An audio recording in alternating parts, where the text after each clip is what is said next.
Saya ingin juga menyatakan di sini beberapa perkara melibatkan pengurusan pandemik COVID-19 buat masa ini yang telah memungkinkan Kementerian Kesihatan Malaysia dengan yakin melihat kepada bukti ataupun evidence yang sedia ada, data yang sedia ada, untuk kita mengesyorkan supaya fasa peralihan ke endemik dapat dimulakan pada 1 hari bulan April.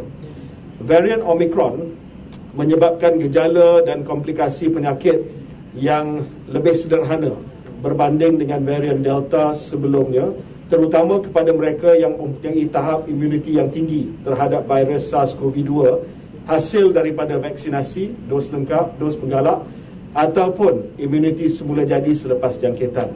Kadar kematian semasa gelombang varian Omicron yang bermula pada bulan Januari tahun ini menunjukkan kadar yang jauh lebih rendah berbanding gelombang varian Delta yang berlaku pada penghujung Jun hingga Ogos tahun lepas. Penggunaan katil khusus untuk COVID-19 iaitu katil bukan kritikal serta penggunaan katil ICU juga walaupun menunjukkan peningkatan daripada minggu epik yang ketiga hingga minggu epik yang ke-9 pada tahun ini, namun masih pada tahap yang terkawal. Dan indikator ini dipantau setiap hari oleh Tan Sri Ketua Pengarah Kesihatan dan saya untuk memastikan bahawa kapasiti sistem kesihatan awam kita cukup untuk kita merawat kes-kes yang dijangkiti COVID-19. Pada 8 Mac, kadar penggunaan katil bukan kritikal untuk kes COVID-19 termasuk kes yang disyaki adalah 69%, manakala kadar penggunaan katil ICU bagi kes COVID adalah 42% dan kadar penggunaan ventilator untuk pesakit adalah 25%. Dan ini masih lagi berada dalam kategori yang terkawal.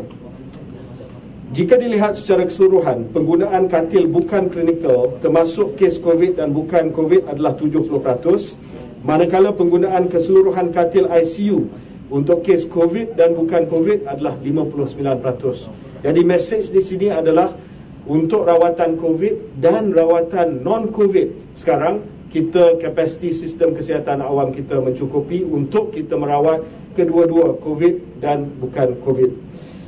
Ini adalah apa yang kita lihat kepada hari ini adalah kesan decoupling yang saya sebut sebelum ini, di mana dibandingkan situasi varian Omicron dengan kemuncak Delta pada tahun lepas, kenaikan secara mendadak bagi jumlah kes COVID-19 harian tidak diikuti dengan kenaikan mendadak bagi kemasukan ke hospital, penggunaan ICU, penggunaan alat bantuan pernafasan maupun kes kematian disebabkan COVID-19.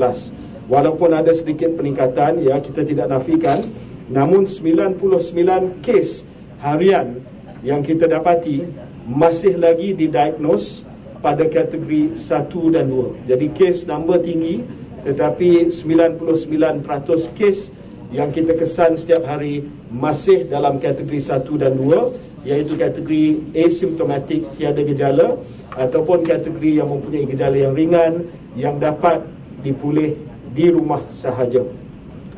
Meskipun kita tahu ada kes kategori COVID-19 yang rendah yang boleh berubah untuk menjadi kategori tinggi yang dimasukkan ke pusat kuarantin dan rawatan COVID-19 atau ke hospital, kita dapati hanya 38% daripada kemasukan harian kes COVID-19 ke hospital adalah kategori 3 dan 5. Selebihnya adalah kemasukan preemptif kategori 1 dan 2. Masih lagi majoriti kemasukan ke hospital adalah kategori 1 2 untuk golongan berisiko tinggi, warga emas, mereka yang ada serious comorbidity dan mereka yang ada masalah dengan sistem imun mereka. KKM juga mengukur satu lagi indikator yang penting, iaitu peratusan kes yang menjalani pemantauan di rumah, isolasi di rumah, tetapi mengalami kemerosotan gejala yang perlu dimasuk ke PKRC ataupun hospital. Purata kes yang menjalani pemantauan ke rumah yang gejala mereka merosot dan dirujuk kepada PKRC adalah 1.3% dan hanya 0.5% dirujuk kepada hospital. Jadi dari segi the deterioration of the case masih lagi sangat rendah dan kebanyakan daripada mereka yang isolasi di rumah dapat pulih sepenuhnya di rumah sahaja. Ini adalah semua indikator yang memungkinkan Kementerian Kesihatan Malaysia membuat satu keputusan bahawa ini adalah masa yang sesuai untuk kita syorkan kepada kerajaan kita masuk ke fasa peralihan ke endemik. Namun demikian, Kementerian Kesihatan Malaysia akan sentiasa meningkatkan surveillance kita, terutamanya untuk varian-varian yang baru dan juga perkembangan-perkembangan mengenai epidemiologi kes di Malaysia untuk mengambil tindakan yang sewajarnya, yang proportionate, yang calibrated, yang fokus dan targeted untuk memastikan penularan dan juga pandemik COVID-19 ini dapat dikawal dengan baik walaupun kita akan masuk ke fasa peralihan ke endemik.